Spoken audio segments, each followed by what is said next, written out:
मिथिला नगरी में माता सीता के जन्म के बाद खुशियों की लहर दौड़ गई। लोग कहते थे कि यह बालिका साधारण नहीं है, स्वयं धरती माता का वरदान है।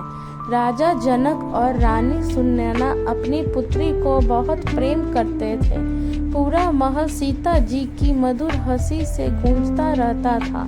जैसे जैसे सीता बड़ी होने लगी, उनका स्वभाव और भी अद्भुत होता गया।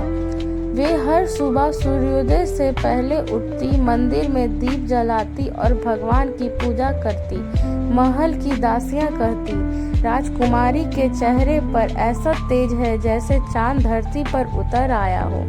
सीता जी को फूलों से बहुत प्रेम था। वे रोज महल के बगीचे में जाकर पौधों को पानी देती और घायल पक्षियों की सेवा करती। उन्होंने देखकर लोग कहते, यह राजकुमारी नहीं, करुणा की देवी है।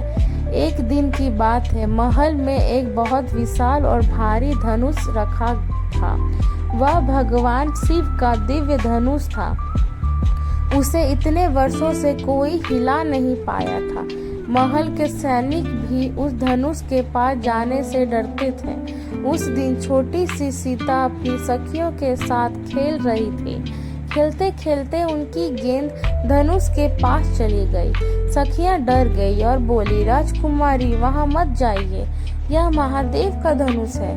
लेकिन सीता मुस्कुराई और धीरे से आगे बढ़ी। उन्होंने एक हाथ से धनुष को उठाया और दूसरी ओर से अपनी गेंद निकाल ली। यह दृश्य देखकर सभी स्तब्ध रह गए। जब राजा जनक को यह बात पता चली तो वे आश्चर्य में पड़ गए। उन्होंने मन ही मन सोचा, मेरी पुत्री अवश्य कोई दिव्य शक्ति है। उस दिन से राजा जनक ने निश्चय किया कि जो भी वीर इस धनुष को उठाकर उसी प्रत्यंचा चढ़ा देगा, उसी से वे सीता का विवाह करेंगे। समय बीतता गया। सीता अब युवा हो चुकी थी। उनका सौंदर्य गुण पूरे आर्यावर्त में प्रसिद्ध हो गया। दूर दूर के राजा और राजकुमार उनसे विवाह करना चाहते थे। फिर एक दिन मिथिला में स्वयंवर की घोषणा हुई। पूरे नगर को फूलों और दीपों से सजाया गया।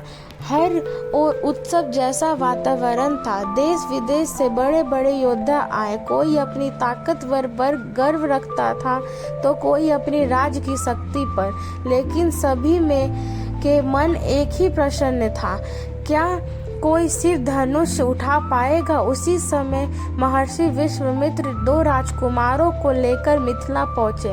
वे थे अयोध्या के राजकुमार भगवान श्री राम और उसके छोटे भाई लक्ष्मण। जब सीता ने पहली बार श्री राम को देखा तो उनका मन शांत और प्रसन्न हो गया। ऐसा लगा मानो वर्षों से प्रतीक्षा समाप्त हो गई हो। उधर श्री राम ने भी सीता जी को देखकर और उनके मन के आदर और पवित्र प्रेम जाग उठा। स्वयंवर शुरू हुआ। एक एक करके बड़े बड़े राजा आए, लेकिन कोई भी सिर्फ धनुष को हिला तक नहीं पाया। कोई योद्धा ने पूरी ताकत लगा दी, पर धनुष एक ही जगह नहीं रहा। सभी में सन्नाटा छा गया। तब महर्षि विश्वामित्र ने श्री राम से कहा, वत्स राम, आगे बढ़ो और धनुष उठाओ। श्री राम शांत भाव से आगे बढ़े। उन्होंने पहले भगवान शिव को प्रणाम किया और फिर सहजता से धनुष उठा लिया। जैसे ही उन्होंने प्रत्यंचा चढ़ाने का प्रयास किया, धनुष जोरदार आवाज के साथ टूट गया। पूरा महल जय श्री राम के नारों से गूंज उठा। राजा जनक की आंखों में खुशियों के आंसू आ गए। उन्होंने कहा, आज मुझे विश्वास हो गया कि मेरी पुत्री के योग्य वर मिल गया है। माता सीता हाथों में वरमाला लेकर धीरे धीरे श्री राम के पास आई। उनके चेहरे पर लज्जा और खुशी दोनों थी। और फिर पूरे प्रेम और श्रद्धा के साथ उन्होंने श्री राम के गले में वरमाला डाल दी। आकाश से फूलों की वर्षा होने लगी। देवता भी इस दिव्य मिलन को देखकर प्रसन्न हो उठे। इसी तरह माता सीता और भगवान श्री राम का पवित्र विवाह हुआ, जिसे आज भी संसार आदर्श प्रेम और मर्यादा का प्रतीक मानता है। धन्यवाद। मेरे चैनल को ज़रूर से ज़रूर सब्सक्राइब कीजिए और लाइक भी कीजिए।